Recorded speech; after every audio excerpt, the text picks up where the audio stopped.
예수 그리스도의 부활은 기독교 신앙에 있어서 매우 중요한 기둥과 같은 것입니다. 그래서 우리가 주 예수님의 부활을 믿어야만 하고, 또 우리는 날마다 그 부활의 기쁨을 경험해야 하고 체험해야 하고, 또 주님과 함께 더불어 사는 인생이 되어야만 합니다.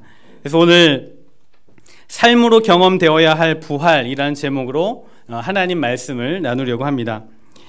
부활이라는 단어는 헬라어로 아니스뎀이라는 단어입니다. 무슨 뜻인가 하면 잠에서 또는 죽음에서 다시 일으키다, 다시 살아난다라는 그런 뜻입니다. 그래서 죽음에서 다시 살아났다는 그런 의미를 지니고 있는데요. 많은 사람들이 이 부활에 대해서 믿으려고 하지 않습니다. 엊그제 김기흥 교수라는 분이 쓴 역사적 예수라는 책을 제가 접하게 되었습니다. 이 책은 약 40년 동안 한국 고대사를 연구한 사학과 교수가 쓴 책입니다. 모태신앙이고, 그리고 어려서부터 성경을 꾸준히 읽어서 약 20여 회 정도 완독한 그런 분이십니다. 그런데 제가 이 책을 살펴본 이유는 뭐냐면, 기독교인 일반 사학자가 2000년 전에 이스라엘 땅에 오셔서 십자가에 죽으시고 부활하신 예수님에 대해서 어떻게 해석하고 있는지 알고 싶어서였습니다. 그 책에서 저자는 역사학자로서 역사를 연구하는 여러 가지 학문적 방법론을 동원하고 복음서를 연구합니다. 예수를 이해하기 위해서 역사적 배경, 그리고 신약 성경의 자료들을 분석해서 예수 그리스도가 누구인가 논하다가 결론을 이렇게 맺습니다. 복음서를 연구한 결과 예수 부활 사건의 경우 복음서에는 공통적으로 빈 무덤이라는 요소 외에는 모두 진술이 일치하지 않고, 부활 후 제자들에게 나타난 장소도 복음서는 서로 다르게 기록되어 있으므로 부활한 것이 아니라 부활했을 것이다 라는 겁니다. 그러면서 마무리하기를, 부활 사건의 경험은 현장에서 일어난 일회적 사건의 순간적 목도에 기초한 것이고, 결국 예수의 육체적 부활은 사실이 아니다 라고 결론을 맺습니다. 저는 그 결론을 보고 상당히 많이 실망을 했습니다. 신앙인이고 또 모태신앙이고 또 성경을 20여 회 완독하신 분이 결론을 그렇게 맺을 수 있는가? 예수님께서 이 땅 가운데 오시는 사건, 성경에 기록된 대로 하나님의 아들로 이 땅 가운데 오셔서 하나님 나라의 복음을 전하시다가 성경대로 죽은 지 3일 만에 부활하신 이 신비한 사건을 경험과 학문이라는 과학적 검증을 통해서 결론 맺을 수 있는가라는 그런 의문을 갖게 됐습니다. 이런 예화가 있습니다. 메뚜기와 하루살이가 하루 종일 논에서 재밌게 놀았습니다. 날이 저물자 메뚜기가 하루살이에게 이렇게 말했습니다. 이제 저녁이 다 되었으니까 오늘은 그만 놀고 내일 또 놀자. 이 말을 들은 하루살이는 메뚜기 말이 무슨 말인지 몰라서, 메뚜기야, 내일이 뭐니? 어떻게 내일 또 놀자고 하니? 라고 물었습니다. 메뚜기는 잠시 후면 날이 어두워지고 하늘에 별이 반짝이고 모든 동물들이 다 잠을 자게 되는데, 잠자는 이 밤이 지나면 내일이 온다, 이렇게 가르쳐줬습니다. 그러나 하루살이는 내일을 이해하지 못했습니다. 오히려 메뚜기를 향하여 날씨가 무더워져서 메뚜기가 정신이 나갔나 보다 라고 하면서 놀려댔습니다. 그 후에 메뚜기는 개구리와 함께 온 여름을 함께 놀게 됩니다. 가을이 오고 날씨가 차가워지자 개구리가 메뚜기에게 이렇게 말합니다. 메뚜가 내년에 다시 만나 재밌게 놀자. 메뚜기는 내년이 뭐냐고 개구리에게 묻습니다.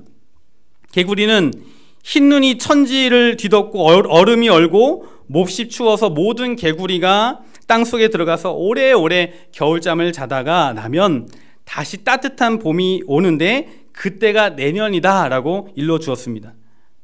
그러나 메뚜기는 그 말을 이해하지 못했습니다. 오히려 개구리를 보고 날씨가 서늘해지니까 정신이 나갔나 보다라고 하면서 놀려댔습니다. 여러분, 하루살이는 내일을 경험한 적이 없죠. 그리고 메뚜기는 내년을 경험한 적이 없습니다. 그래서 내일도 없고 내년도 없다라고 장담하고 그렇게 굳게 믿습니다. 그러나 하루살이가 내일을 살아보지 못하였다고 하여서, 메뚜기가 내년을 살아보지 못하였다고 하여서 내일과 내년이 존재하지 않는 것은 아닙니다. 시편 90편 10절에 보면 우리의 연수가 70이요 강건하면 80이라 이렇게 말씀하고 있습니다. 우리의 인생이 지금 과학기술이 발달되고 그리고 의학이 발달되면서 요즘 시대는 뭐 70, 80이 아니라 몇 세를 삽니까? 100세 산다고 하잖아요. 그래서 요즘 보험도 100세로 타겟을 잡고 드는 것을 보게 되죠. 정말 오래오래 살게 되는 그런 세월을 우리가 살고 있는데, 여러분 100년을 산다 하여도 우리가 영원한 삶을 살아본 적이 없기 때문에 우리는 그 영원한 삶을 알지 못합니다. 그러나 우리가 살아보지 않았다고 해서 영원한 삶이 없는가, 영원한 시간이 없는가? 그렇지 않다는 것입니다. 사람들은 자신의 경험 세계 안에 들어오지 않으면 진실이 아니라고 말합니다. 자신이 경험해보지 않으면 그것은 진실이 아니라 거짓이라고 말합니다. 특히 조물주이시고 절대자이신 위대하신 하나님의 존재 앞에서도 그런 식으로 접근을 합니다. 그러나 이 세상을 창조하신 하나님이, 참 신이신 하나님이 우리의 경험과 이성 안에 머물러 있고 또한 과학적 체계 안에 갇혀만 계신다라면 정말 그분이 이 세상을 창조하신 전지전능하신 하나님이실까라는 그런 생각을 해보게 됩니다. 여러분, 우리가 믿는 하나님은 우리의 이성과 우리의 경험과 우리의 모든 그 경험하는 모든 피조세계를 초월하시는 하나님이심을 우리는 믿는 것입니다. 죽은 자가 살아나는 부활의 영역도 마찬가지라고 저는 생각을 합니다. 우리가 경험할 수 없다고, 그리고 머릿속에 그려지지 않는다고 하여서 부활이 없다라고 말하는 것은 영원한 세계, 그리고 영적인 세계를 너무 쉽게 무시하는 것 아닌가 생각합니다. 실제로 우리가 모든 세계를 다 아는 것은 아니에요. 우리가 경험하는 세계도 있지만 경험하지 못하는 세계도 있습니다. 우리가 모든 세계를 다 아는 것은 아닌데, 부활과 죽은 후의 세계, 영원한 세계가 있음에도 불구하고 없다라고 말하는 것은 문제가 있는 것이죠. 오늘 성경 본문을 다시 한번 우리가 살펴보길 원합니다. 고린도전서 15장 3절에서 8절 말씀, 우리가 아까 읽었지만 다시 한번 자세하게 한번 천천히 한번 읽어보도록 하겠습니다. 시작. 내가 받은 것을 먼저 너희에게 전하였노니 이는 성경대로 그리스도께서 우리 죄를 위하여 죽으시고 장사 지낸 바 되셨다가 성경대로 사흘 만에 다시 살아나사 게바에게 보이시고 후에 12제자에게와 그 후에 500여 형제에게 일시에 보이셨나니 그 중에 지금까지 대다수는 살아있고 어떤 사람들은 잠들었으며 그 후에 야고보에게 보이셨으며 그 후에 모든 사도에게와 맨 나중에 만삭이 되지 못하여 난 자 같은 내게도 보이셨느니라. 아멘. 예수님께서 분명히 다시 부활하셨고 베드로와 그 12제자에게 그리고 500여 형제에게 일시에 한순간에 한 장소에서 보이셨을 뿐 아니라 야고보와 만삭이 되지 못하여 난 자 같은 자신 사도 바울에게도 보이셨다라고 지금 성경에 증언하고 있습니다. 여러분, 그 당시 수많은 사람들이 부활의 증인으로 있었고요. 그리고 이 사도 바울이 이 말씀을 고린도전서를 쓸 때에는 정말 수많은 부활의 증인들이 이미 살아서 증언하고 있었다라는 것입니다. 여러분께 질문하고 싶습니다. 여러분들은 예수 부활 사건을 믿으십니까? 믿으십니까? 네. 사람들은요, 이 부활 사건을 생각할 때 최초 5분을 목에 메고 또 매달립니다. 보통 부활 사건을 생각할 때 우리가 부활의 그 순간, 그 장소, 그 시간을 우리가 기억하고 우리는 그렇게 자기를 납득시켜 주기를 원합니다. 무덤이 비어 있었다라는 것, 그리고 그 현장에 몇 명이 있었고 누구가 있었는지 그것을 우리에게 설명해 주기를 원하고 그것이 중요하다고 생각합니다. 그리고 최초 일어났던 그 5분여의 그 시간에 어떤 일이 일어났었는지 우리에게 분명하게 설명해 주기를 원하고 우리는 전적으로 그 5분에 매달립니다. 그런데 예수님께서 부활하신 후에 사람들에게 부활하신 몸으로 나타나셨는데 어떻게 나타나셨고 어떻게 만나주셨는지 우리가 살펴볼 필요가 있습니다. 성경에는 그렇게 기록되어 있습니다. 약 40일 동안에 예수님께서는 어떠한 사람에게는 혼자 있을 때 각 개인에게 보이셨고 어떤 경우에는 12명의 제자에게 동시에 보이시기도 하셨고 어떤 경우에는 500여 명의 사람들에게 한꺼번에 보이시고 만나 주신 적이 있다는 것입니다. 그리고 그 만남은 시간을 초월하기도 하고 공간을 초월하기도 하고 여러 가지 다양한 상황 가운데서 동시다발적으로 만나 주셨으므로 아주 신비한 그런 부활의 주님을 만났다라고 우리는 말할 수 있습니다. 결국 예수 그리스도의 부활은 순간적인 사건 5분에만 있었던 것이 아니라 40일 동안 그리고 승천하신 이후에도 여러 가지 장소와 시간과 그리고 여러 사람에게 신비한 그런 형태로 신비한 모습으로 만나 주셨고 그들은 다시 살아나신 예수님을 만나고 그 경험 속에서 그 기억을 가지고 살아내었다라는 것입니다. 여러분 많은 사람들이 말합니다.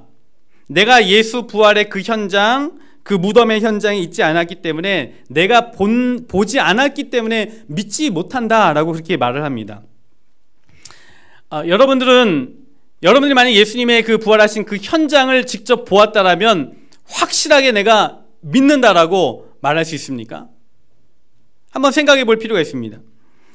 여러분 우리가 바라는 대로 명확한 시간, 장소 그리고 증인들에 의한 그 팩트가 명확할지라도 과연 우리가 믿겠는가? 저는 개인적으로 그것이 중요하지 않다라고 생각을 합니다. 성경에 보면 사람들이 일시적으로 죽었다가 살아난 경우들을 많이 기록하고 있습니다. 예를 들어서 사르밧 과부의 아들의 다시 살아남, 그리고 수넴 여인의 아들의 다시 살아남, 그리고 나사로가 다시 살아났던 것, 야이로의 딸이 다시 살아났던 이야기들, 이 사건이 성경에 기록되어져 있습니다. 많이 기록되어져 있습니다. 그런데 우리가 그것을 보았습니까? 보지 않았지만 이 성경이 바로 하나님의 말씀이므로 우리는 믿고 있는 것이죠. 이 시간 믿고 있는 성도들이 이 자리에 많이 있다는 것입니다. 직접 보고 경험하지는 않았지만 하나님을 믿기 때문에 기록된 성경을 통하여 믿고 믿음 안에서 우리가 살고 있는 것이죠. 믿는다는 신비한 일에 대해서 베드로는 이렇게 말했습니다. 베드로전서 1장 8절에 9절에 보면 예수를 너희가 보지 못하였으나 사랑하는도다. 이제도 보지 못하나 믿고 말할 수 없는 영광스러운 즐거움으로 기뻐하니 믿음의 결국 곧 영혼의 구원을 받음이라. 예수님을 한 번도 본 적이 없고 만난 적이 없음에도 불구하고 예수님을 사랑하는 자들. 베드로도요 이것을 보고 너무나 신기하다 그렇게 얘기를 했어요. 여러분 우리가 예수님을 본 적이 없지만 그럼에도 불구하고 믿고 있지 않습니까? 사랑하지 않습니까? 그것은 신비인 것입니다. 중요한 것은 뭐냐면 내가 신비한 그 사실들을 내가 듣고 사실이라고 인정하고 받아들인 삶을 살고 있느냐, 살아내느냐가 중요한 것입니다. 실제로 일어난 사건이고 심지어 눈으로 보고 경험하더라도 그것을 믿고 받아들이지 않고 살지 않는다라면 그것은 아무런 소용이 없는 거예요.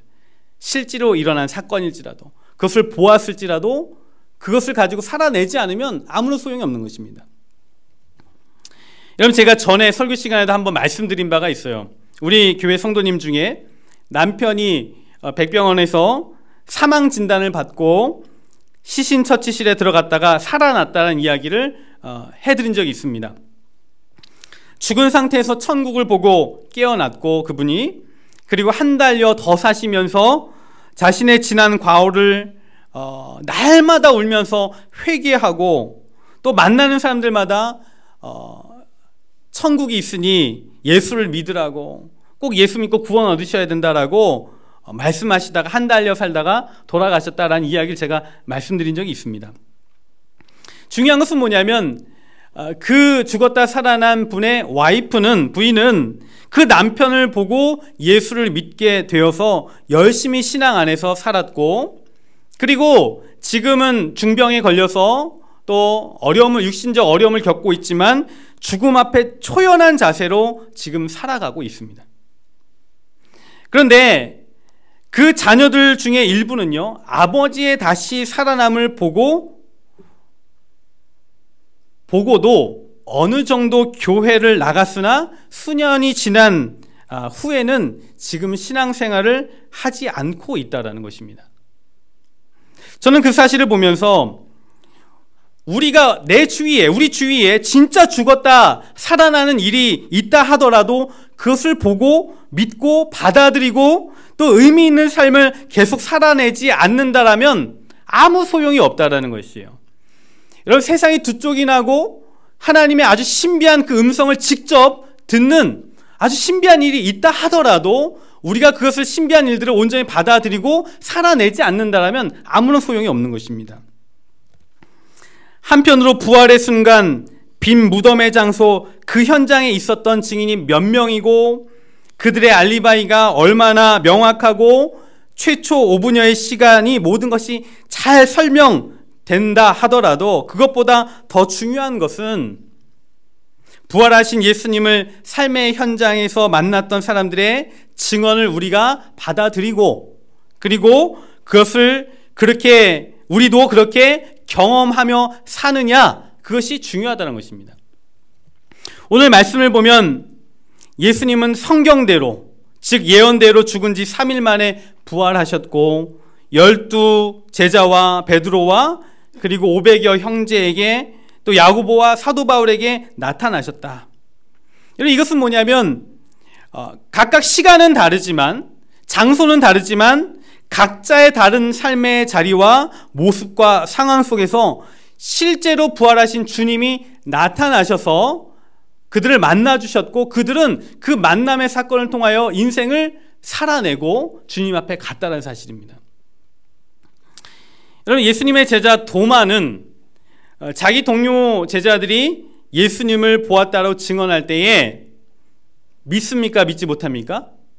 믿지 못합니다. 내가 주님의 손에 못자국을 만져보지 않으면, 그 옆구리에 그 창자국을 만져보지 못하면 내가 믿지 못하겠노라 라고 할 때 도무지 믿지 못하겠다라고 하는 그 삶 속에서 바로 예수님께서 만나주셨다. 부활하신 주님 만나주셨다는 것입니다. 엠마오로 가던 두 제자는 자신들이 기대했던 예수, 이스라엘의 구속자로 메시아로 오셔서 로마의 속국에서 그들을 건져내어 주실 그러한 메시아로 이 땅 가운데 정치적 메시아로 믿고 따랐지만 결국 힘없이 십자가에 처형당하는 그 순간을 보면서 절망하고 낙심하고 심한 영적인 우울증에 빠져 있을 때에 부활하신 주님은 그들에게 나타나 보여주셨다는 것입니다. 또한 가장 신망받던 제자 베드로, 주님의 신망을 받았던 수제자이지만 예수님을 3번이나 모른다고 부인하고 배신하였던 것과 믿고 따랐던 스승이 십자가에서 비참하게 죽는 장면 앞에 큰 죄책감과 죄의식에 사로잡혀 고통받고 있을 때에 부활하신 주님이 만나주셨다라는 겁니다.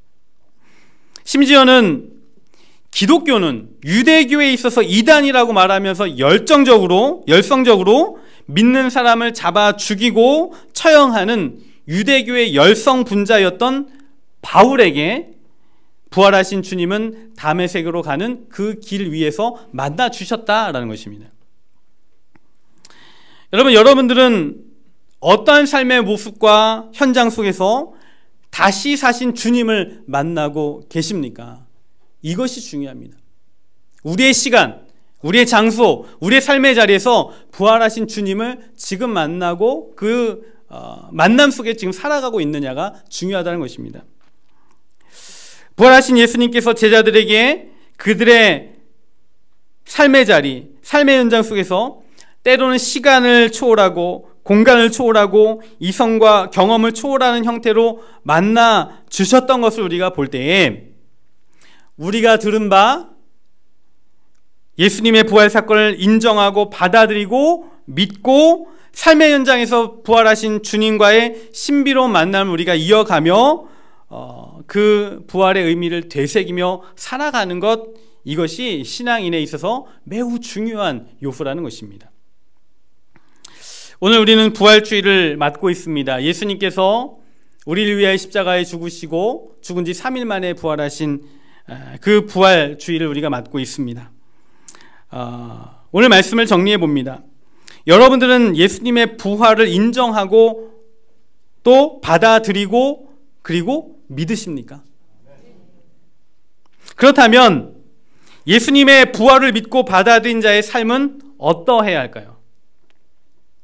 주님이 부활하심으로 우리에게 영원한 생명이라는 소망을 우리에게 주셨는데 부활과 영원한 생명을 이해하고 받아들인 자의 삶은 어떠해야 할까요? 지금 우리의 삶이 여기서 끝나는 것이 아니라 지금 이 시간, 이 세대로 끝나는 것이 아니라 우리의 삶이 영원히 이어지고 우리가 죽은 자가 아니라 이미 산 자로서 영원한 하나님의 나라를 살고 있다 한다면 우리는 어떻게 살아야 할까요? 갈라디아서 2장 20절에 이렇게 말씀하고 있습니다. 내가 그리스도와 함께 십자가에 못 박혔나니 그런즉 이제는 내가 사는 것이 아니요 오직 내 안에 그리스도께서 사시는 것이라. 이제 내가 육체 가운데 사는 것은 나를 사랑하사 나를 위하여 자기 자신을 버리신 하나님의 아들을 믿는 믿음 안에서 사는 것이라. 이제 여러분 지금 내가 사는 게 아니라 내 안에 그리스도께서 사시는 것이고 나는 그리스도와 함께 사는 것입니다. 요한일서 3장 3절에 보면 주를 향하여 이 소망을 가진 자마다, 부활의 소망을 가진 자마다, 영원한 하나님의 나라의 소망을 가진 자마다 그의 깨끗하심과 같이 자기를 깨끗하게 하느니라. 그렇게 말씀하고 있습니다. 이런 과학자 아인슈타인이요 기독교로 개종하면서 다음과 같은 말을 남겼습니다. 나는 평소에 특히 젊었을 때에는 교회를 경멸하고 무시하였습니다. 그러나 나의 조국 독일이 나치의 핍박 아래에 놓여 있을 때에 내가 그렇게 경멸하고 무시하던 교회는 나의 유일한 소망이었고 안식처였습니다. 그리고 나이를 먹어가면서 나는 교회 외에 나의 영혼의 위로를 경험할 수 있는 장소를 찾지 못하였습니다. 나는 이제 교회로 다시 돌아갑니다. 나의 영혼의 안식처인 하나님께로 돌아갑니다. 우리는 지금 나의 삶의 자리에서 부활하신 주님을 만나고 경험하고 살아야 하는 것입니다. 나의 삶에 처해 있는 상황에서. 오늘 부활주의를 맞아 모든 죽음의 권세를 이기고 부활하신 예수님을 믿으시는 저와 여러분 되길 주님의 이름으로 축원합니다. 그리고 그의 부활이 곧 나의 부활이라는 사실, 우리의 부활이 되어서 우리의 삶의 자리에서 우리가 죽어있는 상태가 아니라 우리가 살아나는 신비를 경험한 그런 살아있는 존재임을 우리가 기억하고 날마다 부활하신 주님을 체험하는 인생을 살아야 할 줄 믿는 것입니다. 그래서 여러분 이 부활의 그런 주의를 우리가 맞이하면서 주님의 부활을 우리가 믿고 의지함으로 말미암아 여러분들의 인생이 살아나고 여러분들의 삶의 의욕이 살아나고 여러분들의 삶의 소망이 살아나고 여러분들의 삶의 행복이 살아나는 놀라운 축복이 있기를 주님의 이름으로 축원합니다. 또한 우리의 가정과 교회와 나라와 민족이 살아나는 그런 경험의 은혜가 있기를 주님의 이름으로 축원합니다. 잠시 기도하겠습니다.